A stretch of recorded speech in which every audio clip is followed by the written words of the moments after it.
The next portion of the service is the inspirational lecture, and we have a returning speaker here today, Reverend Diane Davis.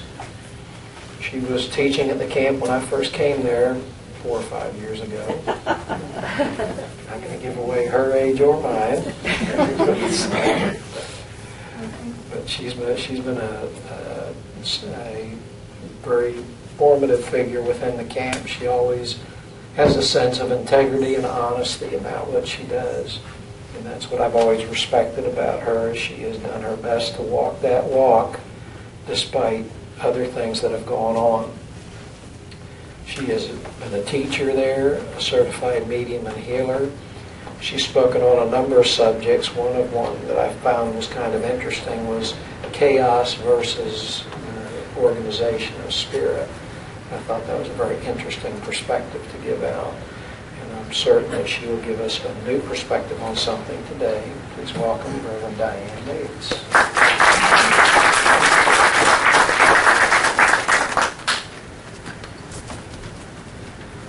Flashing green. Solid green. You know I'm going to walk.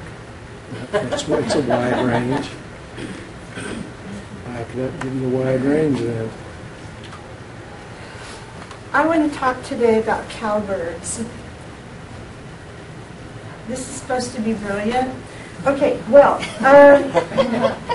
actually years ago, I took a drive because being an inspirational speaker and wanting to sound brilliant to people is that you look for something that everybody's going to enjoy, gain from, be inspired, insightful, wise, whatever. So I took a drive, and as I drove by some pastures with a lot of cattle, that I noticed the cowbirds, what I call the cowbirds, the white birds that stand infinitesimally very close to the cows' heads, and everybody's looking down at the ground, and I'm going, what are they saying?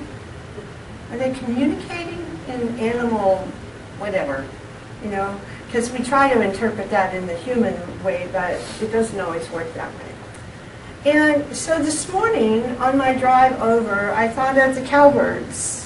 None of you remind me of one. So. But as I was thinking of them, I was thinking about the fantasy mind. And fantasy mind is incredible because it's an energy that moves and flows through us constantly. The main love of my years in this ministry, I've got over 35, are about natural law and the energies of life and how we move and flow with them, and how in learning about them there's always a point of self-discovery, there's always a point of greater clarity, there's always a point of newness. And the reason is that because as we're talking about God today, God to me is the isness of all things. And that isness is infinite. Have you ever realized there's always plenty of God? Well, there is. And it's infinite. That's what's so awesome. But what I got off on a little bit here was about fantasy mind. And fantasy mind is an interesting thing because all of us have one. It's that little script writer. You know the script writer? Oh, come on. Yes, you do. It's like when you were, well, maybe not recently, but maybe in the past you felt that you could pursue a romantic situation, and so you met someone and you wrote a script in your mind and thought. You didn't do that one? I'm in the right place. Lots of times. Over and over. Anyway, and it's that place of projection. It's that place within you that will project on a lot of things. The fascinating thing is the projection is the exact thing we use for intuition. Oh gosh. And so projection, you don't know if it's accurate enough until it's validated. Validated by life, validated by another individual, validated in some way, shape, or form. The amazing thing is we all have one. Some of you I'm not certain about fully, but I don't know you that well. But I'm teasing this morning, so I hope all of you realize that I have a little wry sense of humor and I use it abundantly. Because I see life, and I see life being extremely serious on our planet, and I see so many things touching into our lives that are extremes. Extremes in everything we look at, everything we see, everything we touch. And then there's the texting. So, I haven't even learned how to do that because I don't even want to get that distraction going on in my world. However, the amazing thing with all of us is that we have this wonderful infinite source. And this source to me is the isness. And it's everything and one thing more. It's that next blink of your eyes. It's that next breath you're going to take. It's that next opportunity. It's that next idea. It's that next moment. But it's also a place of projection. And that energy flows in and through us all the time. And projection is all of those great possible what might be's. And those are those scripts I just mentioned a moment ago. And maybe you don't do them, but I do them constantly. And I like to think that it's because I've been involved with my intuitive stuff for over 40 years. And so when you are aware of your stuff, then you sometimes act on it, use it, or apply it without even consciously recognize that you're doing it. I was at my chiropractor recently, and not to tell too personal stories, but he's looking for a woman. No. He's been single for a couple of years, and I've been very dear friends with him for over 30. And so we were talking, and he was mentioning about the fact that he'd had an opportunity to get an impression from me some months ago, and I had told him that there would be so many women during the month of April that he would be meeting. And he said he hadn't met them, and it was only the 14th of April. And I said, well, the month isn't over yet. Give me a break.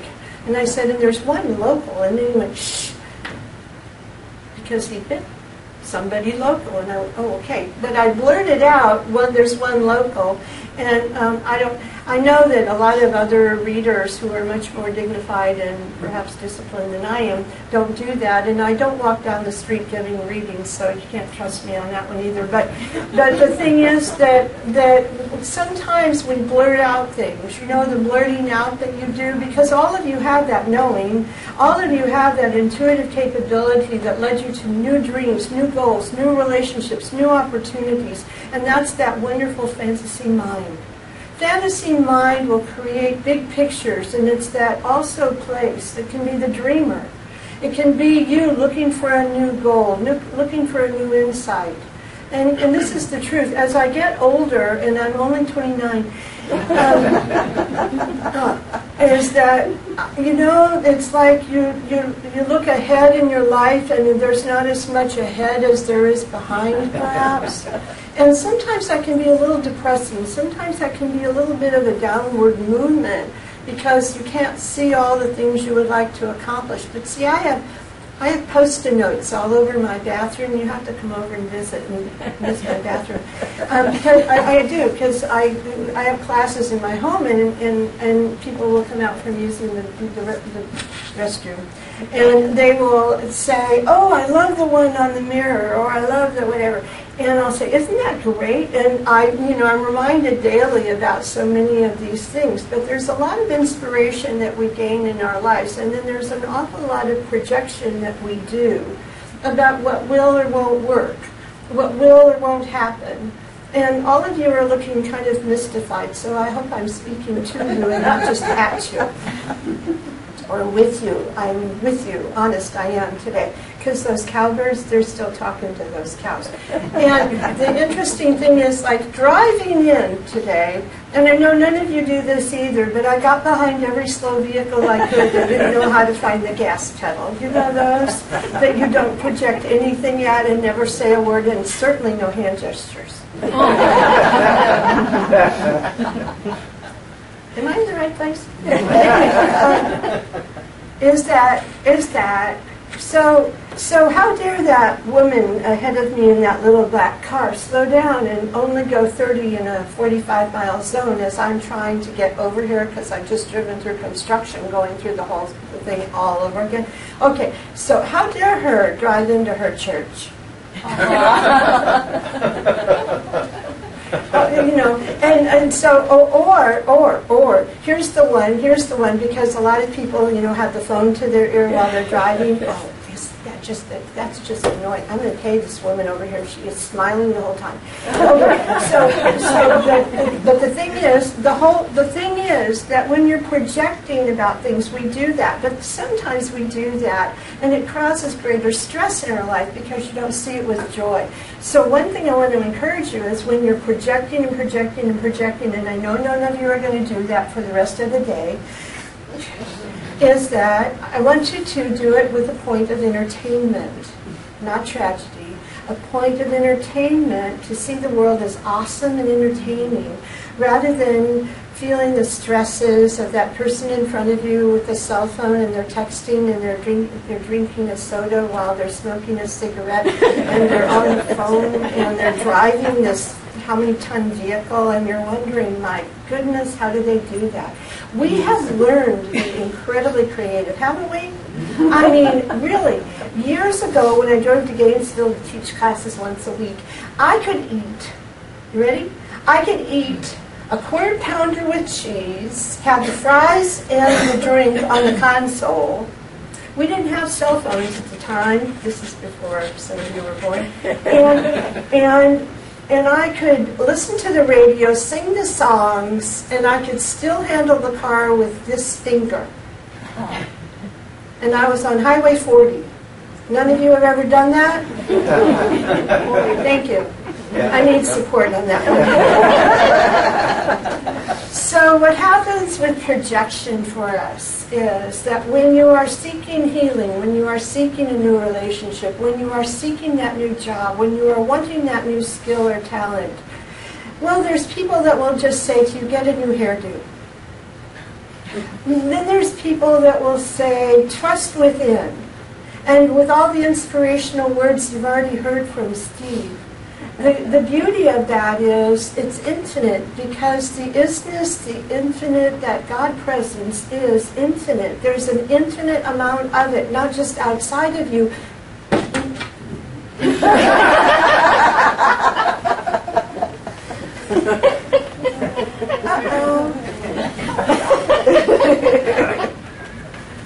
But all around you now.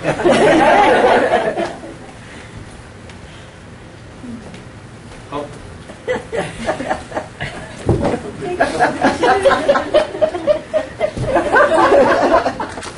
Hi, Mom. Your infinite wisdom. Hey, Mom. Put this somewhere.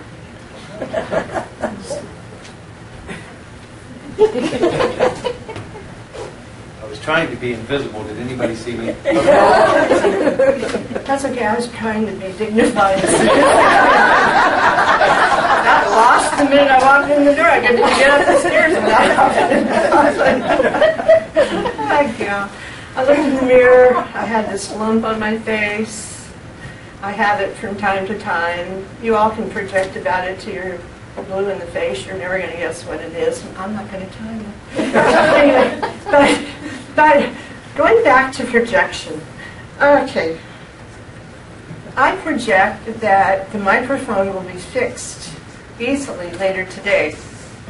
And I project many things. I project many things. I give readings. I project. We project. We project. All of you project during your day. All of you watch the news or listen to the radio or talk to a friend or a loved one, and all of you can project on that conversation. I call email the greatest source of projection, because how many times have people read their emails and projected a person's intention? You were talking earlier about purpose. Purpose and intention for anything and anything we're involved in and anything we're doing. Driving, receiving inspiration from the cowbirds. The purpose was to get a feeling of what would be a good topic for that particular day. The intention was to have something that would bring joy, because the spirit of you works best at play. It works least when you're too dramatic, too serious, everything's that melodramatic thing. And all of you know that. We know that. We're good at that one. But the thing is, that levity, that lightheartedness, that moment that you shift the chemistry even in the body, you move the acid-base environment of the cells, you're shifting, you're giving a little alkalinity there, you're doing everything physically, mentally, emotionally, spiritually, you're doing it. And that's just a moment of energy. It's a moment in your time, and it's a moment in your day. How many tragedies have you experienced? How many dramatic experiences have you had? How many disappointments, hurts?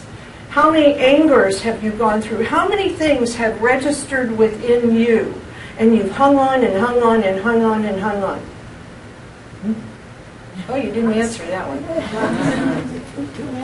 I knew this morning I was taking a shower and I was going over in my thought process a conversation I had had with somebody when they were disgruntled, upset.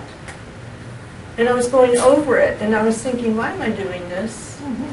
Been there, done that, it's over, it's done. You have moments in your life. You have moments. Those moments are tied end to end, and those moments tied end to end create an incredibly beautiful tapestry called you.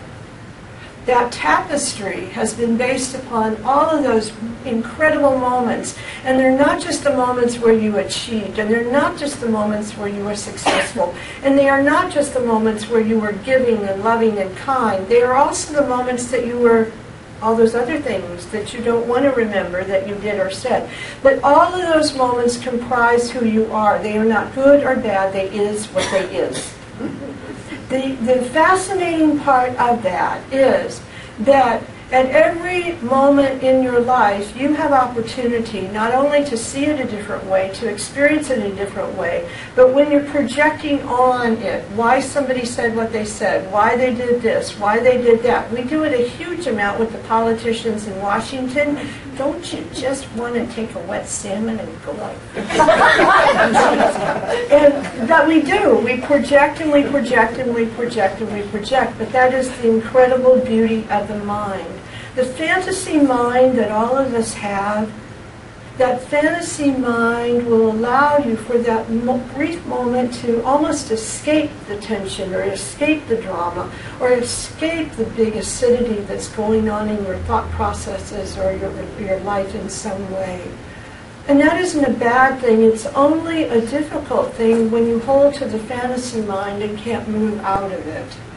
And that's when it becomes the dreamer who dreams and their accomplishments. It's like one of my teachers used to say, it's better to aim at the moon and miss it than aim at nothing and hit it. And it's like that. We have something incredible. I mentioned it last week. I spoke in Casadega, and I talked about the inner bully.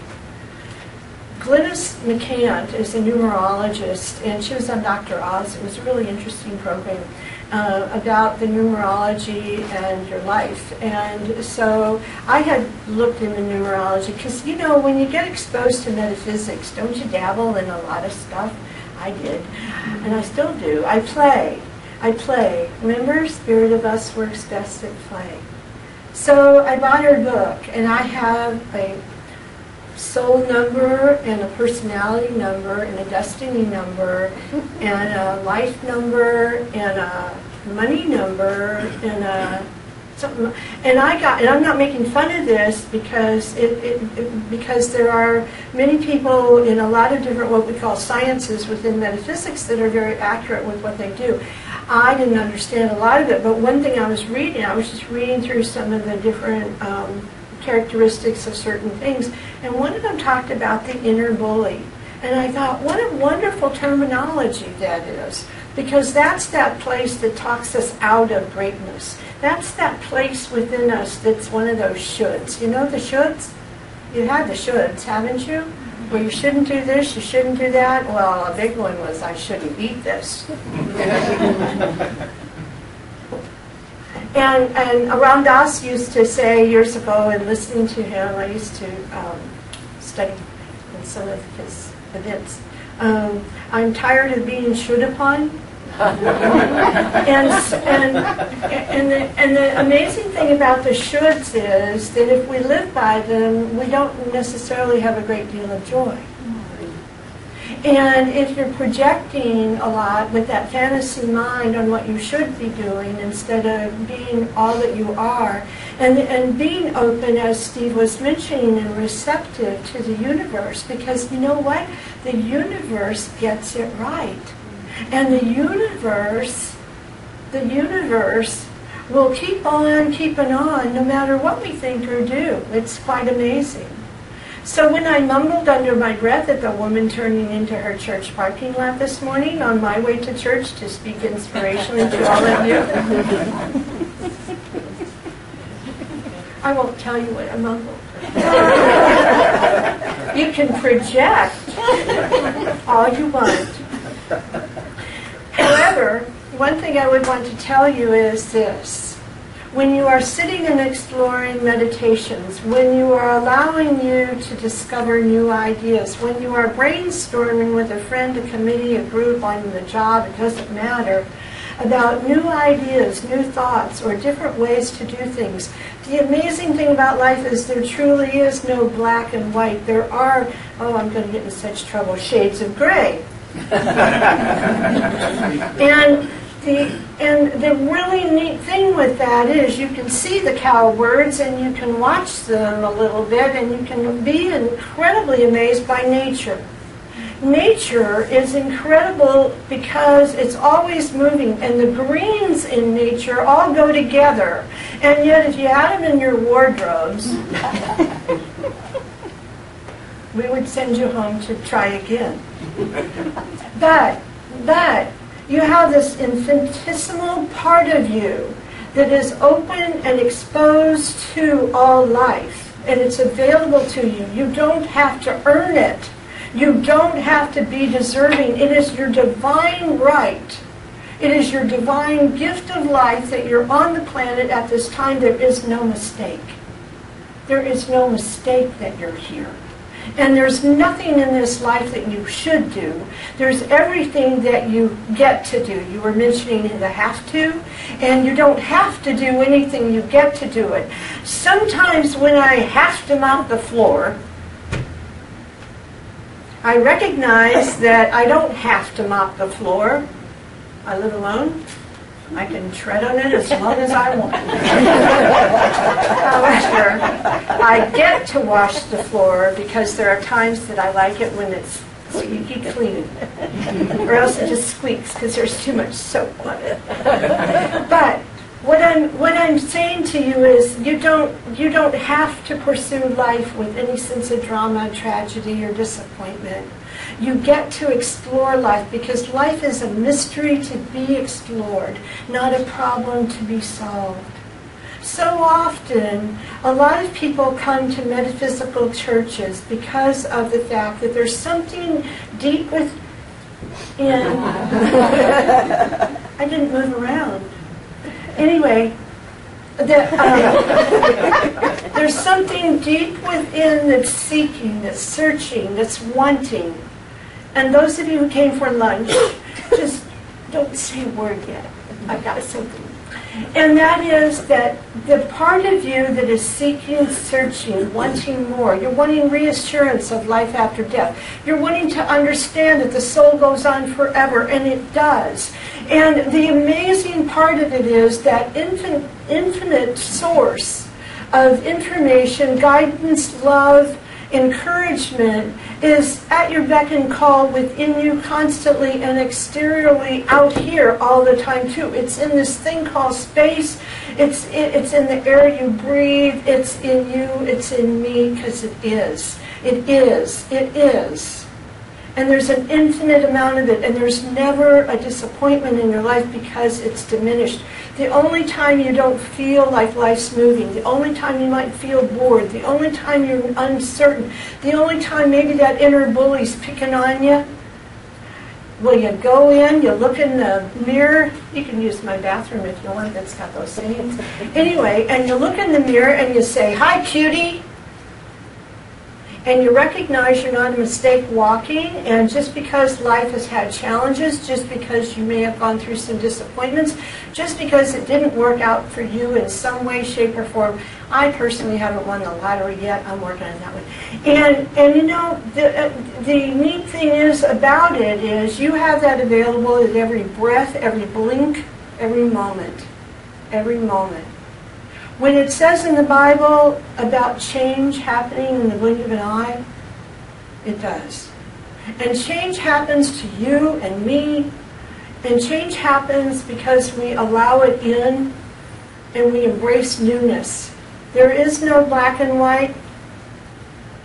And what's neat about that is if it's not your way and it's not my way, there's a third way. That third way is another set of natural laws. Yours are yours, mine are mine. Yours are yours, mine are mine. But together we create a third set. And that energy that goes between us, is around us, is throughout our relationship, our opportunity. We have a big one here today with all of us in combination. And the needs and wants of all people pivot, shift, move. It's static, it's dynamic, it's energy. And what are you embracing? New opportunity. What are you embracing? Perhaps a laugh. What are you embracing? Probably a moment of healing. And you know the beauty of that, it can be in a song, it can be in a word that you hear. It doesn't have to be in what I've said, it could be what Steve said, it could be the moment you walked in the door and got a hug. It doesn't matter. What matters is how you find the joy of it, because your inner joy is a fountain also. And when you can look at life, and when you can observe the news, and when you can see things with a sense of compassion, but also a sense of entertainment, because there's only so much you can do about those things that are happening so many miles away. And there's only so much you can do about the tragedy, but what you can do is you can send a thought and you can send the light. And when you do that, the energy of you commingles with that infinite in that moment, that infinite that doesn't need our attention, but that infinite source that we combine with. And it's amazing because we say it's omniscient, omnipotent, and totally creative. Because the isness is everything and one thing more.